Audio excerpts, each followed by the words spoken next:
Hola, ¿cómo están?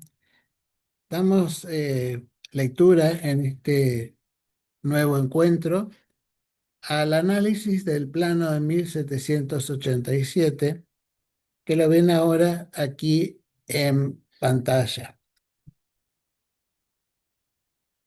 Después de 2 siglos de existencia, Santa Fe mantenía una traza muy similar a aquella con que fue fundada.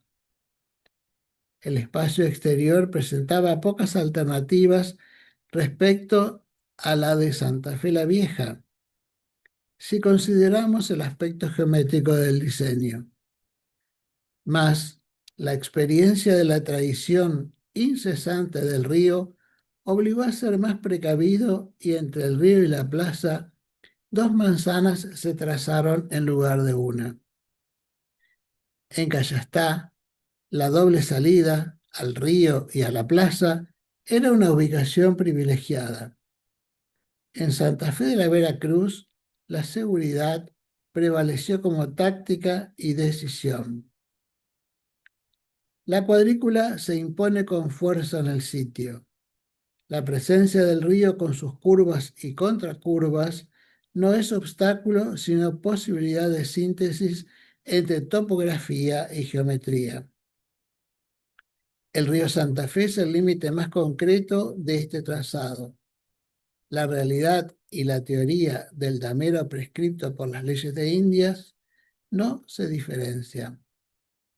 Es un plano evidentemente confeccionado con economía de pormenores y ajustado a su fin. Sin embargo, hay detalles dignos de atención.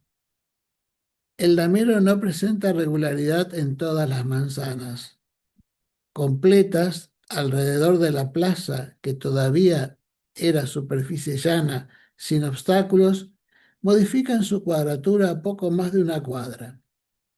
Los huecos que dejan penetrar la calle ocupan desde un cuarto a media manzana. Probablemente se haga referencia a los mojones que señalaban sitios, práctica corriente en el viejo emplazamiento y luego en el traslado. Aquí lo importante es que la memoria, la praxis organizativa del espacio, estaba presente. La ciudad crecía con la acción de sus habitantes, que en oportunidades la tenían en poco, arrojando desperdicios a la calle, dejando sueltos los animales y edificando fuera de la línea de la del límite de la manzana.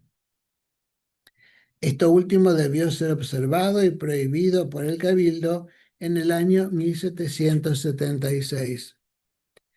La estructuración del espacio exterior se resolvía siempre en la mayor definición de calles y edificios. El caserío se extendía desde la plaza y los templos, y los conventos constituían una perceptible ligazón tanto en la planta como en la alzada. No se dibujó el Cabildo, que como vimos se derrumbó por ese entonces, pero sí se señaló, aunque arruinada, la iglesia de los naturales.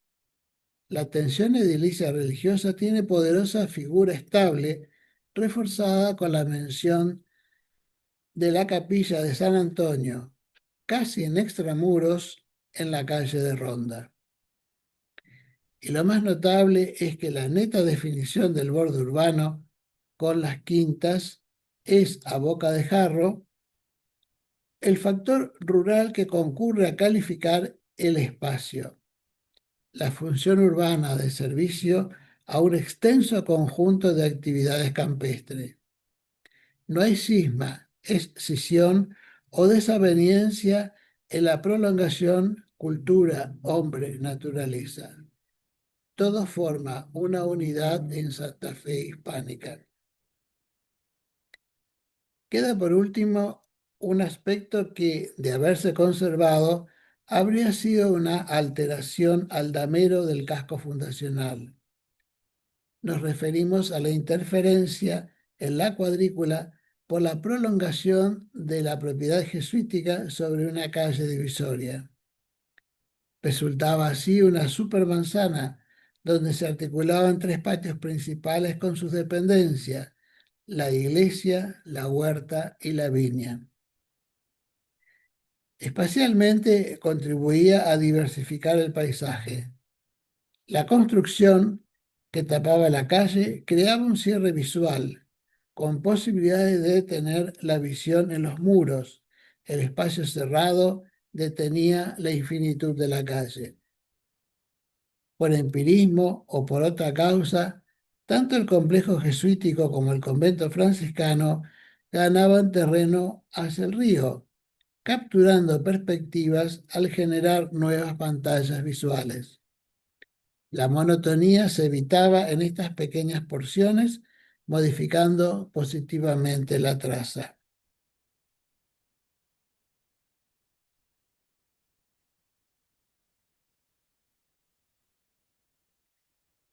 Hacemos nuestra la aseveración de Salcedo. Algunas modificaciones importantes a la traza se dieron en ocasiones. Cuando se establecía un convento de la traza, se alteraba el parámetro del frente que correspondía a la iglesia, o a las casas fronteras a la iglesia para conformar el atrio. Pero esta modificación era consecuencia de la estructura espacial. En estos casos, como también cuando se engloban manzanas conventuales y desaparecían las calles que inicialmente las separaban, lo que se hacía era reestructurar el sitio. Cuando en 1819 se abrió la calle demoliendo parte de las edificaciones jesuíticas, Santa Fe perdió un recurso morfológico muy interesante. Aunque no más que en ese rincón ciudadano, el espacio hubiera ganado jerarquía en el cierre. La calle hubiera contado con un elemento singular en el extremo del eje, potenciando la expresividad morfológica. Vamos a hacer una digresión. Con el advenimiento del neocolonial, esta calle volvió a vigorizarse con la construcción del Museo Etnográfico. El siglo XX recuperaba una singularidad, mas en los años 70 la irresponsable demolición de la media manzana trasera del colegio volvió a opacar un particular sector ciudadano. La historia se repite y parece como si nadie tomara provecho de los antecedentes. Retomando la investigación, tres lustros más tarde, en 1795, don José Teodoro Larramendi, procurador de la ciudad, elevó al Cabildo de Santa Fe un informe sobre el estado de la ciudad y la economía, entiéndase agricultura, ganadería y comercio. Con este escrito se contestaba el oficio del diputado del Real Consulado de Buenos Aires por orden de dicha ilustre junta para conocer más profundamente las causas de la decadencia de la ciudad atribuida a la quita del puerto preciso. Dice así Larramendi: su extensión es de 12 cuadras de norte a sur y 6 de oriente a poniente.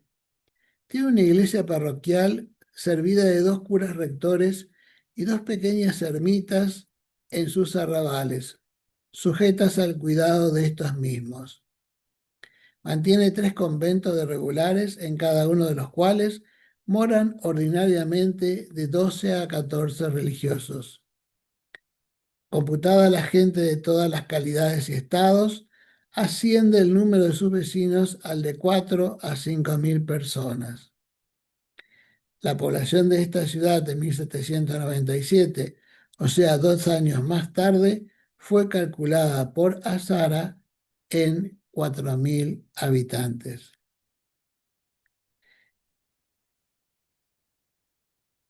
Entre los habitantes se encuentran hasta 70 sujetos nobles y distinguidos que forman la proporción más lucida del vecindario. Desde la abolición del puerto preciso han emigrado de ella para la capital y para las demás provincias y ciudades vecinas más de 60 familias. Y se hallan al presente otras tantas con el mismo proyecto, entre ellas muchas de las que componen lo principal del vecindario. Sus edificios se reducen a 135 casas de teja, la mayor parte de ellas vinculadas en cuantiosos censos cuyo capital excede con mucho a su valor intrínseco, y como unas 300 habitaciones pajizas. Se ven además otras 60 desiertas y 20 enteramente arruinadas. La descripción de Larramendi, plañidera si atendemos a aquello que hay que pedir mucho para conseguir poco, es, sin embargo, una justa apreciación adecuada a nuestra investigación. Atendiendo al elevado número de viviendas con techo de pajas, aquellas llamadas ranchos, podemos inferir que se extienden en una extensa área de la trama urbana. 300 ranchos entre 135, sobre 135 casas cubiertas de teja obligan a pensar en un núcleo compacto de mejores edificios en torno a la plaza y a una paulatina apertura del tejido hacia los bordes que se mantienen invariables. Un paisaje urbano de texturas mixtas sobre las techumbres y una similar conexión en los muros de tierra blanqueados a la cal. Santa Fe concretaba paulatinamente esa experiencia unitaria del colonial hispanoamericano. La ciudad seguía su ritmo de calles lineales, mostrando el cambio de carácter morfológico más allá de la inmediatez de la plaza en techos y organizaciones de viviendas. El pulso ciudadano se obtenía en la se detenía, en la ruina y abandono de un centenar de viviendas. La movilidad económica deja alrededor de 4.000 habitantes estables a esta ciudad que, según Félix de Azara, era por el año 1783 árbitro de comercio del río arriba y de la conducción a otras partes. Les agradezco la atención.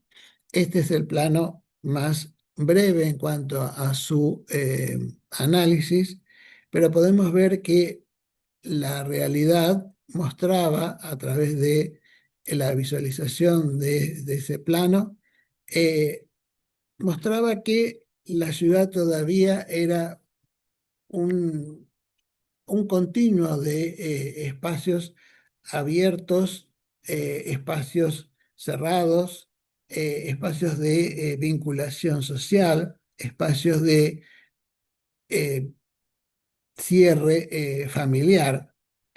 No era todavía esa ciudad compacta que nosotros acostumbramos a imaginar a través de otros ejemplos que hubo en América Hispana, de ciudades que se consolidaron rápidamente en un tejido y en una morfología urbanos de mayor compacidad.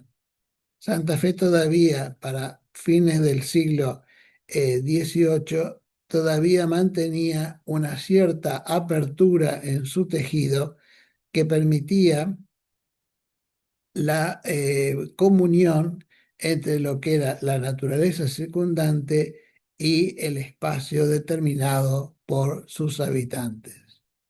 Les agradezco la atención y nos vemos en la próxima. Hasta pronto.